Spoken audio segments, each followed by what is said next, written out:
So I'm going to call it out.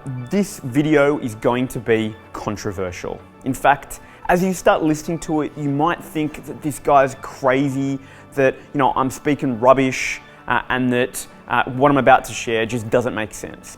But I want you to hear me out, because what I have to say is really, really important. It's something that no one else is telling you right now. And that's why it's important to listen, because we all need a challenge sometimes, otherwise we get stuck in echo chambers in our life. So let's jump in and find out what it is that's so controversial.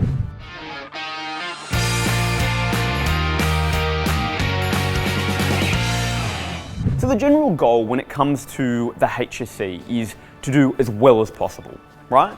So whenever I speak to students and ask them what their goal is, usually, they're like, I want to get a 99 plus ATAR. Or, they just look at me and say 0.5. Of course, 99.5 being the goal. But here's the thing, do you actually need to get an ATAR over 99? Like, is it actually worth all that effort, and should you be even aiming for it? Now, the interesting thing is that, as it turns out, there is actually very few courses across Australia that actually require an ATAR over 99. Or in fact, over 98, or even 97. That's right. But that doesn't make sense, does it? Well, let me prove it to you.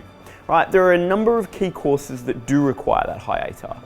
But in the broad spectrum, there are thousands that don't. So what are those few key courses that do require an incredibly high ATAR? They are law, right, which I think you expected, particularly at your UNSW, USyd, ANU. You've got medicine, again, no surprises. You've got physio, dentistry, optometry, engineering, philosophy, finance, economic, and stats, at ANU as a specific example. So generally speaking, you've got 8 to 10 degrees, right, at maybe 4 or 5 universities across Australia that require an incredibly high ATAR cutoff. And so what that means is there's thousands of other degrees, and in many cases, all of those degrees that I just shared with you at other universities with slightly lower cutoffs that don't require the really crazy 99, 98, 97 plus ATAR. And so what this means is there's really a sweet spot that you should be aiming for as an ATAR.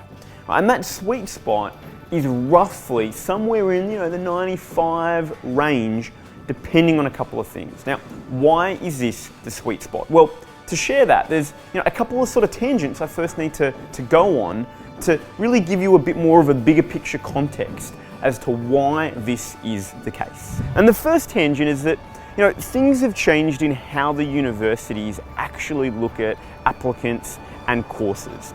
And the big change really was that the government moved to a demand-driven model of university placement enrolment. And what that means is quite simple. In the past, universities could only take, let's say, 200 students for a course. And that's why the ATAR existed. Which 200 students do you take? You've got to rank everyone up and then pick the best 200. Now, when the government made the change, they said universities could take as many students as their infrastructure could really take and the demand existed. And so all of a sudden, the ATAR has become a little less important, right? Because now, instead of 200, you might be able to take 1,000. So the ATAR has become more flexible. And what this means is that universities are increasingly looking at things beyond the ATAR. So, they're looking at leadership, extracurriculars, volunteer experience, work, a range of things. And look, a number of universities have been leading the way. ANU have announced that, the ATAR from 2020 onwards is only going to be a single factor, a single category in how they determine entry. Instead, all of these other components are going to play a very important and much bigger role. Now, to boot, Macquarie University, with their early entry global leadership program, have been increasingly doing this as well. Right, they're making offers that are based on not an ATAR at all, but based on the extracurricular work, the volunteer work and the leadership work. So what this shows is that there's a broader trend for universities more US college style, because this is what happens in the US, to look at something beyond the ATAR and to look at a more holistic approach to identifying whether or not a student is the right fit for a course. So this is a big trend that is well underway in Australia and really across the world, because Australia is really following the lead of models that exist in the United States. So that's tangent number one. Tangent number two, which is important to explain, the sweet spot. So tangent number two here that's really important is how the universities look at scholarship applications.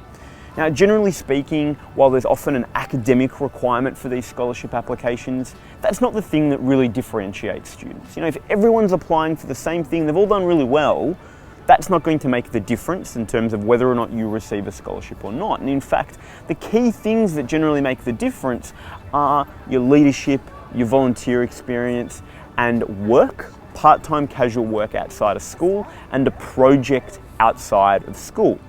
And that's really important, right? Because all of these things are non-academic related. And in fact, because so few students maintain these things, you know, work and extracurricular during years 11 and 12, because they're quitting it to focus on their ATAR, it can be a really powerful way to actually focus on these things to stand out.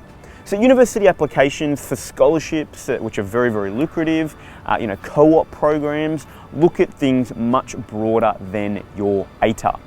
So that's the second tangent that we need to think about in trying to understand why, right, scoring an ATAR of around 95 as opposed to a 99 is actually a much more effective sweet spot. So why is aiming for a 95 ATAR the sweet spot?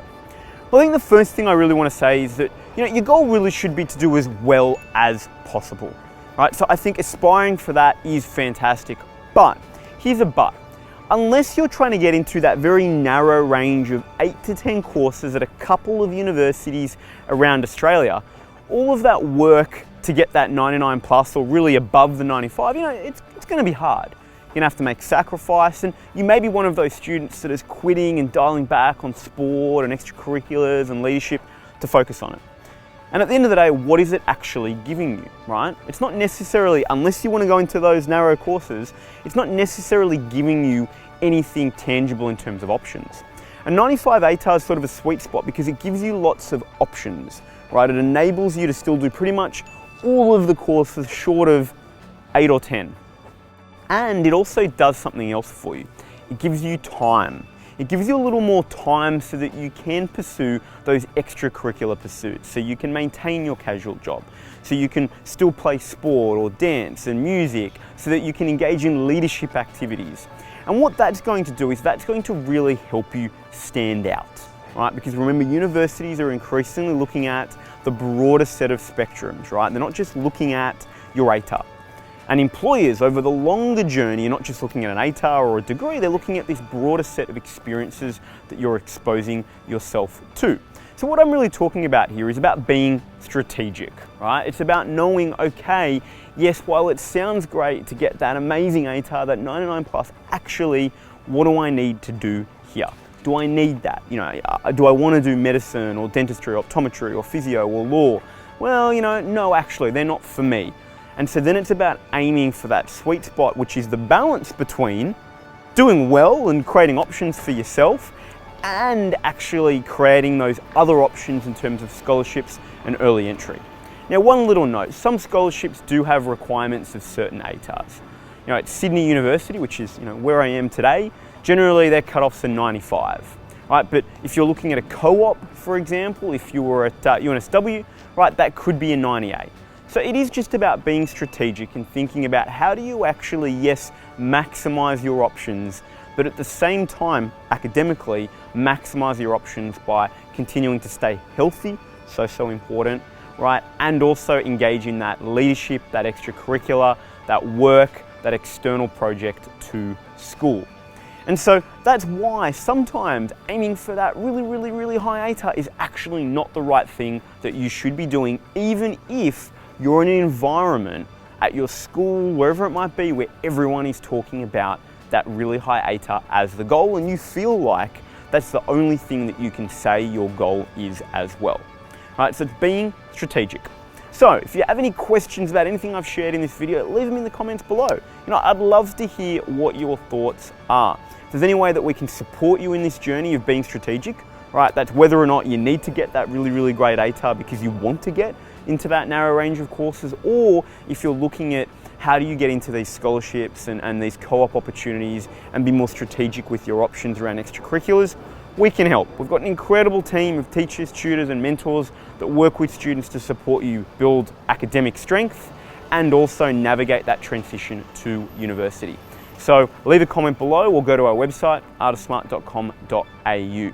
Otherwise, if you haven't yet, hit that button to subscribe. We do videos every single week, and so I will see you next week.